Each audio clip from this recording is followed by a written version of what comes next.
तो देखिए, हम गया जिले के बाराचट्टी विधानसभा क्षेत्र में पहुंचे हैं और यहां से जो स्थानीय विधायक और एनडीए से हम के टिकट पर प्रत्याशी ज्योति देवी जी हमारे साथ हैं। उनसे हम जानेंगे कि आखिर किस तरह से पिछले चुनाव में 6000 के लगभग वोटों से जो था आपको जनता ने आगे रखा था और आप जीत हासिल की थी। एक बार फिर से आप चुनावी मैदान में हैं, क्या तैयारी है, क्या मुद्दे हैं और तैयारी अभी कैसी चल रही है, बताएं। अभी सबसे पहले मैं आपको धन्यवाद दे दूं। आपकी पूरी टीम को मैं हृदय से प्रणाम करती हूँ, धन्यवाद देती हूँ। चुनाव में तैयारी यही होती है कि डोर टू डोर सबसे संपर्क करना और अपनी सरकार की जो काम है एनडीए गठबंधन का, जो माननीय नीतीश कुमार जी के नेतृत्व में जो काम हुआ है वो जन जन तक लोगों तक पहुंचाना। चूँकि अब तो बहुत जागरूक भी हो गए हैं, हाँ सभी के हाथ में मोबाइल है, सब उपलब्धि देख भी रहे हैं और लाभ भी ले रहे हैं। तो बहुत ज़्यादा इस बार समझाने की आवश्यकता नहीं हो रही है, लेकिन सभी लोग एनडीए गठबंधन के सभी तमाम पांचों दल के लोग डोर टू डोर कैंपेन कर रहे हैं। सहयोगियों से कितना समर्थन मिल रहा है? बहुत समर्थन मिल रहा है, सब बहुत है। अच्छा ज्योति जी, आपका एक और इंट्रोडक्शन है, वो ये है कि आप जीतन मांझी की समधन है। देखा जाए तो इतने बड़े चेहरे, इतने बड़े कद्दावर नेता के साथ नाम जुड़ने के बाद, रिश्ते में आने के बाद कहीं ना कहीं पब्लिक के बीच में एक ओवरशैडो हो जाता है कभी कभी नाम को लेके। आपको मांझी जी के नाम से लोग ज्यादा जानते हों या फिर आप जितनी मेहनत कर रही हैं उसका पूरा मिल रहा है? देखिए, हम मांझी जी मेरे खूनी रिश्ता बने, ये मेरा गॉड का ही समझिए कि गिफ्ट मिला। और मांझी जी समधी तब बने जब हम विधायक नहीं थे। पहले जो हम सामाजिक काम कर रहे थे तो उन्होंने ही मेरे अंदर पता नहीं क्या प्रतिभा उन्होंने देखा। मेरी बेटी के बचपन से ही वो देख रहे थे, क्योंकि फतेहपुर प्रखंड से वो चुनाव लड़ते थे कांग्रेस से, उसके बाद आरजेडी से लड़े। जिस पार्टियों में वो जाते रहे तो वहाँ से लड़ते रहे, तो एक एक परिवार से उनका ताल्लुक रहता था। अब पता नहीं हमारे परिवार के साथ क्या उनका अटैक हुआ, क्या वो देखे कि मेरी बेटी को 2002 में बहू बनाया और बहू स्वीकार की। आपकी बेटी से तो मेरी खुशकिस्मत है।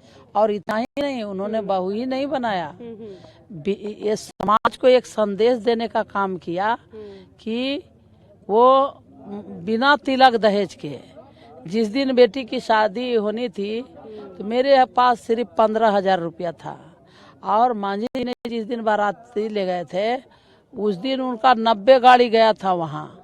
तो वो डर गए थे कहीं स्वागत में कोई दिक्कत न हो, तो वो हमारे लिए 47,000 रुपया वो भेजे थे किन्हीं के द्वारा। तो हमने हाथ जोड़ करके यही कहा था कि कोई माता पिता कितनों गरीब हो जाए लेकिन बेटी के घर से नहीं लेता है कोई, इसलिए आप उसको ले जाइए। और हम जो समाज में काम किए, समाज के लोगों ने 3,15,000 केवल न्योता दिया। इतना तक गरीब आदमी भी, एक रजिस्टर था उसमें 2 रुपया भी कोई जमा कर रहा था, कोई 5 रुपया भी, कोई 10 रुपया भी, ऐसे करके 3,15,000 रुपया दिया है। तो हम भी जो भी समाज का काम करते हैं तो मुझे पूरा भरोसा है कि हम दिल से करते हैं तो समाज भी मुझे दिल से स्वीकार करता है। ज्योति जी, आपने बहुत अच्छा किया कि आपने इस वाक्य का जिक्र किया कि बेटी की शादी कैसे हुई, क्योंकि जीतन राम मांझी जी पर खास तौर पे विपक्षी पार्टी लगातार परिवारवाद का आरोप लगाते रहते, कहते हैं सिर्फ परिवार बढ़ाना है, परिवार वालों को ही टिकट दे देते हैं। तो आप जिस वाक्य का जिक्र कर रही हैं वो कुछ और कह रहा है, तो उस आरोप को कैसे देखती है, आरोप के बारे में क्या कहेंगे?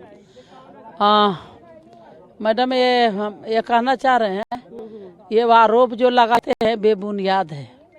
हमको मांझी जी ने विधायक नहीं बनाया, मेरे ईश्वर तुल्य, पिता तुल्य हमारे जो श्री नीतीश कुमार जी हैं, उन्होंने मुझे बुला करके जो समाज का हमने काम किया था, समाज का काम कर रहे थे, कहीं न कहीं मेरे काम का असर माननीय नीतीश कुमार जी के कानों तक गया। और 3 बार हम खेती के एक्सपर्ट भी हैं। और 3 बार कृषि विश्वविद्यालय पूसा के सारे बिहार के वैज्ञानिकों को हमने ट्रेनिंग भी दिया है कि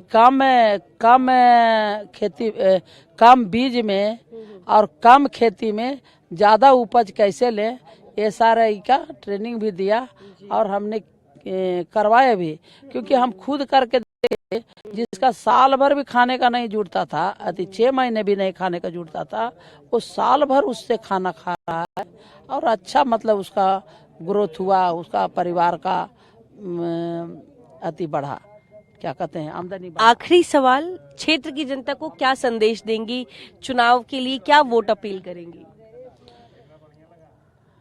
हम क्षेत्र की जनता को हम यही अपील करते हैं कि NDA गठबंधन की जो सरकार है, ये 5 पांडवों की जो जोड़ी है, माननीय श्री नरेंद्र मोदी जी, माननीय श्री नीतीश कुमार जी, माननीय मांझी जी, माननीय चिराग जी, माननीय उपेंद्र कुशवाहा जी, ये विकास की जोड़ी है और ये 5 पांडवों की जोड़ी है।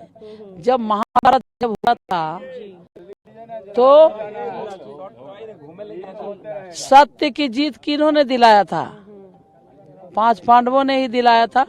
तो धर्म की राह के पर चले थे और ये हमारे माननीय नीतीश कुमार जी, ये नीतीश मोदी की जो जोड़ी है, इनके नेतृत्व में देश और राज्य का विकास जो हो रहा है, ये बहुत ही काबिले तारीफ है और हर जन जन का एक बच्चा तक भी बोलता है मोदी। अच्छा। नीतीश मोदी नीतीश। हाँ। तो विकास के राह पर हमारा ही विधानसभा नहीं, बाराचट्टी विधानसभा नहीं, पूरा बिहार एक मत है और हमको ये भी आभास हो रहा है कि कहीं जो विपक्ष जो कमियां केवल गिनने में लागल है ना, वो कहीं 0 पर नया आउट हो जाए। अच्छा जी, मतलब बोल्ड होने की भी चांसेस हैं जी जी। देखिए, ज्योति देवी जी हमसे बातचीत कर रही थी बाराचट्टी विधानसभा क्षेत्र से। हम की टिकट पर NDA के समर्थन से इस मैदान में उतरी हैं, लेकिन इनका एक और परिचय है, वो ये। जी जी, बताएं। आप परिवारवाद का पूरा बतिया सुने नहीं? अरे प्लीज, हम जानना चाहते हैं, परिवार जनता भी जानना चाहती है। तो आपको हम बता दें, इस बार हमारे गार्जियन माननीय मांझी साहब को 6 सीट मिला, जिसमें हमको नीतीश जी बनाए, माननीय नीतीश कुमार जी ने बनाया। हमारी बेटी को केवल टिकट मिला। ठीक है, एक परिवार है, ये कुटुंबा से जो ललन मांझी लड़ रहे हैं, कोई ललन भुइया, वो कोई मांझी का कोई परिवार नहीं है। सिकंदरा से प्रफुल्ल मांझी जी लड़ रहे हैं, कोई परिवार नहीं है। रोमित जी लड़ रहे हैं अतरी से, कोई परिवार नहीं है। और अनिल सिंह जी टेकारी से लड़ रहे हैं, कोई परिवार नहीं है। आपका जवाब है विपक्षियों के लिए जवाब है। और ये इतने नहीं कह रहे हैं, जिसका घर अपने ठीक नहीं है और दूसरा पर उंगली उठाता है। लालू जी के दोनों बेकत अपने हैं, दोनों बेटा है, दो बेटी है और अबरी पुतहियो आ रही है, 7 गो है। वो नजर नहीं, अपन घरवा में तो गिन लीजिए 1 2 3 4 5 6 7 है कि परिवारवाद वहाँ कहते हैं। जे चोर है वही कहता है तू चोर है, चोर है, चोर है। अरे तुम गलती अपन देखो ने कि तुम परिवारवाद है कि हम परिवारवाद है। परिवारवाद को लेकर जो आरोप मांझी जी पर लगते हैं, सेवा करने वाला का लिए परिवारवाद कोई मायने नहीं रखता है। अगर परिवारवाद विपक्षी हमको कह रहा है तो जनता का भी जेहन में घूमना चाहिए था कि तोरे परिवारवाद साहब है पढ़ा लिखल, तुम्हें नहीं। जनता जो है विकास पर भरोसा करती है, विश्वास पर भरोसा करती है और हमारे सुख दुख में जो खड़ा रहता है उस पर विश्वास करती है, तब वोट करती है। और हमको 2 बार इन्होंने नेतृत्व दिया और तीसरी बार ये लोग देने जनता के मंदिर में हम खड़ा हैं। तो हम यही अपील करते हैं, जब भी मेरे पास कोई भी दुख दर्द लेकर आया, मेरा 24 घंटा इनके लिए खड़ा रहे। जब भी मौका हुआ, जब भी छठी छोला, जो भी मरगी हरगी जो भी हुआ, सभी जगह हम पहुंचते रहे। जहां हम नहीं पहुंचे वहां मेरा प्रतिनिधि पहुंचते रहा। यही तो उनका काम है, समाज का तो यही काम है। बिल्कुल बिल्कुल, तो इसलिए प्रतिनिधि का यही काम है। अब लोग कहता है कि बन गया, ये काहे न कहता है कि सब एक एक घर में IAS बन गया, ये काहे न कहता है कि एक एक घर में डॉक्टर काहे बन गया, एक एक घर में टेलर मास्टर काहे बन गया। तो मैडम जिस घर का जो परिवेश मिलता है, जिस घर का जो परिवेश मिलता है मैडम, स्वाभाविक उसी लाइन में गुजर जाता है। देखिए ज्योति जी, परवरिश आपके समर्थक आपका बहुत इंतजार कर रहे हैं और मैं आपका शुक्रिया अदा करना चाहूंगी। आपने बहुत तसल्ली से हमसे बैठ के बात की, हमारे सवालों का जवाब दिया। और देखिए आपकी जनता बहुत बेताब हो रहे हैं आपको क्षेत्र में जो आज का रूटीन होगा उसको पूरा करने के लिए, क्योंकि अब दिन बहुत कम बच गया है। से हम कहना चाह रहे हैं कि हम एक गांव का प्रचार करेंगे। ये मेरी बहन आई है या बेटी है, ये पूरे बिहार में प्रचार कर देगी, इसलिए घबराइए मत। बहुत दूर से आए प्रचार करेगी ना तो पूरा बिहार चला जाएगा, पूरे विधानसभा चला जाएगा, इसलिए आप लोग घबराइए नहीं है। उद्देश्य से आए हैं, हम सबकी सहायता के लिए ये तीसरी आंख होती है। बहुत बहुत धन्यवाद ज्योति जी। देखिए बहुत आराम से हर सवाल का बेबाकी से इन्होंने जवाब दिया, बताया कि जिस परिवारवाद को लेकर मांझी जी और उनके परिवार को घेरा जाता है, आखिर परिवारवाद का असली अर्थ क्या है, वो ज्योति जी ने बड़े तसल्ली से बताया है। और इसके साथ ही उन्होंने ये भी बताया है कि भले आप परिवारवाद का आरोप लगा दें, लेकिन आज ये जहां कहीं भी है वो जनता के विश्वास पर है, जनता के समर्थन से है। और महिला सशक्तिकरण का एक बेहतरीन उदाहरण मैं अपने सामने देख पा रही हूँ, क्योंकि एक अच्छी खासी उम्र है, इस उम्र में इस तरीके से अपनी बात रखना, दिन भर जनता के बीच रहना और उसी उत्साह के साथ एक बार फिर से चुनावी मैदान में उतरना। तो देखिए ज्योति देवी जी से आपको हमने जुड़वाया और आपने सुना। फिलहाल देखने वाली बात होगी कि 14 नवंबर को आखिर जब नतीजे आते हैं तो बाराचट्टी विधानसभा क्षेत्र की जनता किसका भविष्य तय करती है।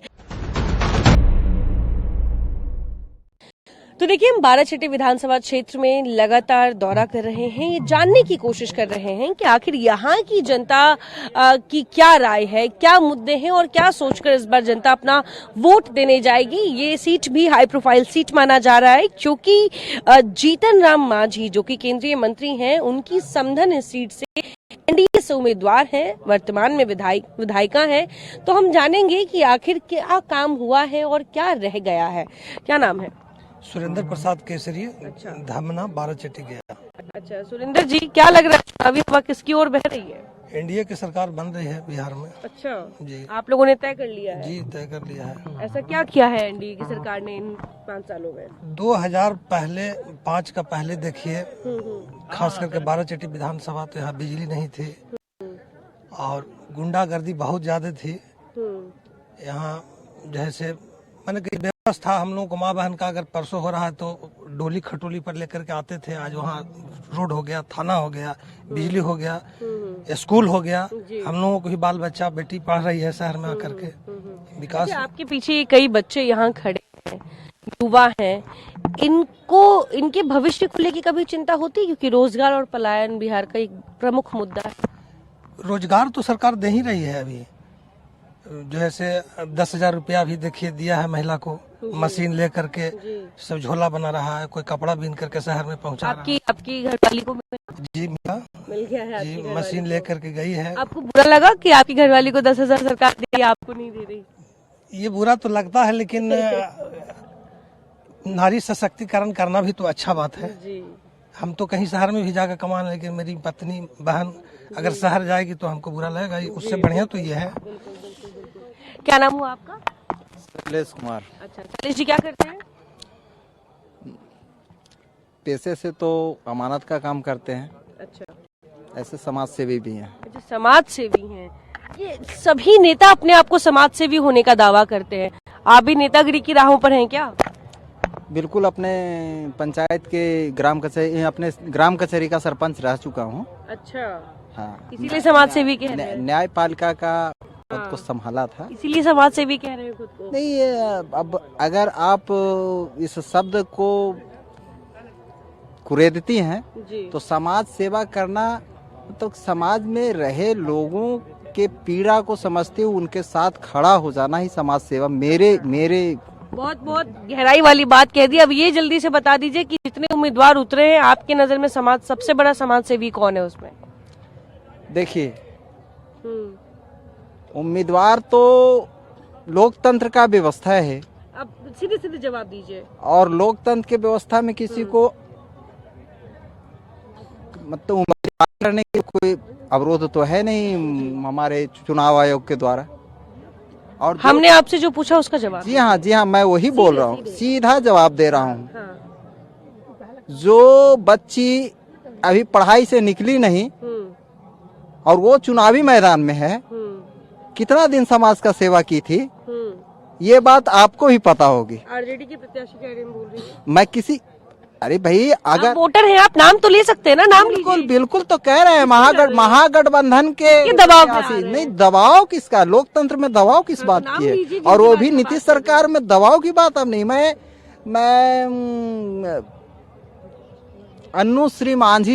तन्नुश्री मांझी जी की बात कर रहा हूँ। अच्छा। उन्होंने क्या समाज सेवा किया? अरे जो जिन्होंने 10 साल अपना समय हमारे विधानसभा को दिया है, उनसे बड़ा समाज सेवी तो यहाँ पे हमारे दृष्टि में कोई और नहीं है। वर्तमान विधायिका की बात करें, क्या काम किया है उन्होंने, क्या अभी तक का रिपोर्ट कार्ड है? आपके कथनानुसार उन्होंने क्या नहीं किया है ये पूछिए।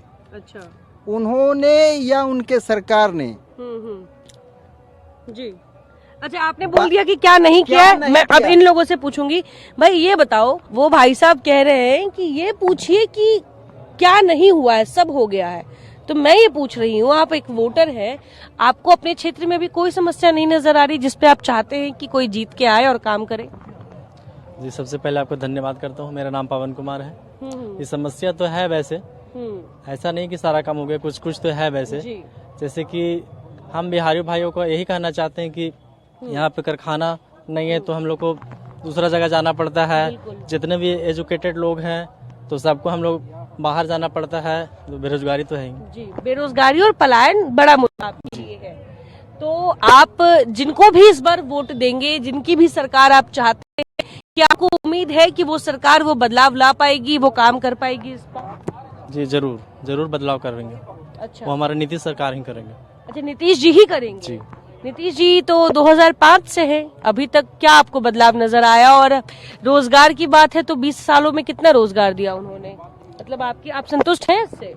जी, संतुष्ट जरूर है, बहुत कुछ किया है ऐसा उन्होंने। अभी तो कहा जाए तो ये बुजुर्ग लोगों को पेंशन भी ज्यादा बढ़ा दिए हैं और राशन भी दे रहे हैं बढ़ा के। हम तो भविष्य की बात कर रहे हैं, आप वर्तमान में चले गए हैं। बुजुर्ग तो चलिए ठीक है, भविष्य बताइए अपना। वो भी पूरा करेंगे वो। अच्छा, इस बार वो भी पूरा करेंगे। मतलब बिहार के युवाओं का भविष्य सुरक्षित हाथों में है? जी है, जरूर है लगता है। देखिए, क्योंकि रोजगार और पलायन ऐसे मुद्दे हैं कि अब बिहार के किसी इलाके में, किसी भी विधानसभा क्षेत्र में चले जाइए, किसी भी वर्ग के पास चले जाइए, आप महिलाओं से बात कीजिएगा तो अपने बेटों को लेके परेशान है, बुजुर्गों से बात कीजिएगा तो वो अपने पोतों को लेके परेशान है कि वो बचपन से ही बाहर जा रहा है, मजदूरी करके ला रहा है, अपनी आंखों से उसको बड़ा होते हुए नहीं देख रहे। तो पलायन और बेरोजगारी कुछ ऐसे मुख्य समस्या है जिसके बारे में सिर्फ बिहार नहीं, बिहार के बाहर भी चर्चा होती आई है। कई लोग तो ये भी कहते हैं कि दूसरे राज्य चाहते ही नहीं है कि बिहार में रोजगार आए, नहीं तो मजदूरी और जो उनको इतनी आसानी से कम दाम पे मिल जाता है वो नहीं मिल पाएगा। क्या ये अपमान नहीं है बिहार के लिए? देखिए, ये सब जो बात है विपक्ष के द्वारा और बाकी जो लोग हैं जिनको विकास नहीं दिखता है, उनके द्वारा भ्रामक रूप से फैलाया जाता है। हम लोगों ने वो दौर भी देखा है, हम तो खैर नहीं देखे पर बड़े लोगों से सुनते हैं। मैंने भी नहीं देखा, हमने सुना है। हमने भी सुना है कि किस स्थिति में नीतीश जी को शासन मिली थी। उसके बाद उन्हीं सीमित संसाधनों से इन्होंने जो इंफ्रास्ट्रक्चर खड़ा किया, चाहे लॉ एंड ऑर्डर हो, सड़कें हो, बिजली हो। आप अभी जहां आई हैं, आप तो पटना से आई हैं, अभी यहाँ से 20 किलोमीटर अंदर भलुआ पंचायत है, वहां तक बिजली है, पहाड़ों तक बिजली पहुंच गई है, कनेक्टिविटी सड़कों का जाल बिछ गया है। तो काम बहुत हुआ है, लेकिन चूंकि संसाधन सीमित है तो धीरे धीरे हम लोग प्रोग्रेसिव हो रहे हैं, धीरे धीरे बढ़ रहे हैं, पर विकास बहुत हुआ है। अच्छा, ये ये विकास आपने कहा, देखिए विकास अगर सड़क की बात करेंगे, बिजली की बात करेंगे, पानी की बात करेंगे, तो ये ऐसी चीजें हैं जो दिख रही है, सबको दिख रही है, बहुत विजिबल है। लेकिन आपके विधानसभा में कुछ ऐसी समस्या रह गई है जिसपे आप चाहते हैं कि जो भी जीत के आए, चाहे अगर आप जैसे नीतीश जी की बात कर रहे हैं तो एनडीए से जो प्रत्याशी हैं वो जीत के आए, तो वो कौन सा काम आप चाहते हैं जो सबसे पहले वो करे? देखिए काम बहुत हुआ है और कुछ काम जो छूटे हैं, हाँ जी, तो हम उसी की बात कर रहे हैं। हाँ तो कुछ काम है, जैसे यहाँ की जनता का मांग है कि यहाँ एक महिला डिग्री कॉलेज बने, ठीक है तो वो हम लोग विधायक जी से अनुरोध भी किए हैं। जी, यहाँ के यशस्वी सांसद मांझी जी भी हैं। विधायक भी तो महिला ही है। जी जी जी, उन्होंने प्रयास किया था इसके पहले, पर कुछ टेक्निकल कारणों से नहीं हो पाया। अच्छा, हाँ तो इस बार पहला प्राथमिकता से उन्होंने बताया है हम लोगों को कि चुनाव जीतने के बाद पहला प्राथमिकता से अच्छा, महिला डिग्री कॉलेज यहाँ पे उस व्यवस्था में वो लगेंगी और प्रयास करेंगे कि बने। चलिए, देखिए घर की बहू बेटियों को उनके पड़ कतरने से अच्छा है कि उनको उड़ान दी जाए। अगर आप चाहते हैं, अगर आप उनकी सुरक्षा को लेकर चिंतित हैं, तो क्यों ना अपने जिले में ही एक ऐसा डिग्री कॉलेज बनाया जाए जहां पे वो उड़ान भरने से कोई न रोक पाए। और इसीलिए शायद यहाँ की जनता जो है वो अभी से नहीं, कुछ लंबे समय से जो है महिला डिग्री कॉलेज की मांग कर रही है। और जैसा कि भाई साहब ने कहा कि इनको विश्वास है कि जो यहाँ से जीती हुई विधायक हैं, जो एक बार फिर से जीतती हैं अगर, तो वो महिला डिग्री कॉलेज इस विधानसभा को दे पाएंगी। लेकिन वहीं आपने इन भाई साहब से भी सुना कि किस तरह से बेरोजगारी और पलायन एक बड़ा समस्या है, एक बड़ा मुद्दा है, जिसको मद्देनजर रखते हुए इस बार जो युवा वर्ग है वो वोट डालेगा। लेकिन फिर भी कहीं ना कहीं जो उम्मीद है वो नीतीश जी से ही जाकर जुड़ जाती है, क्योंकि इनका मानना है कि नीतीश ने जब इतना कुछ दिया है तो रोजगार और पलायन मुक्त भी बिहार को करवा सकते हैं वो। फिलहाल तब तक के लिए देखते हैं कि 14 तारीख को बाराचट्टी विधानसभा क्षेत्र में जनता क्या तय करती है, क्या इनका भविष्य होता है, किस कैंडिडेट का भविष्य वो तय करती हैं, किसको सरकार में लाती हैं।